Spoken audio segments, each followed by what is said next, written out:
नमो रुद्रेभ्यो ये पृथिव्याम् येऽन्तरिक्षे ये दिवि येषामन्नम् वातो वर्षमिषमस्तेभ्यो दश प्राचीर्दश दक्षिणा दश प्रतीचीर्दशोदीचीर्दशोद्वास्तेभ्यो नमस्ते नो मृडयन्तु तेयम् दुष्मो यश्च नो द्वेष्टितम् भोजम् भे दधामि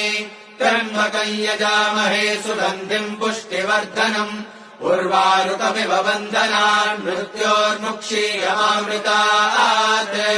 यो रुद्रो अग्नौ यो अप्सु य ओषधीषु यो रुद्रो विश्वा भुवनादिवेश तस्मै रुद्राय नमो अस्तु एते सहस्रमयुतम् पाशा मृत्यो मर्त्याय हन्तवे तान्यज्ञस्य मायया सर्वाणवयजामहे मृत्यवे स्वाहा मृत्यवे स्वाहा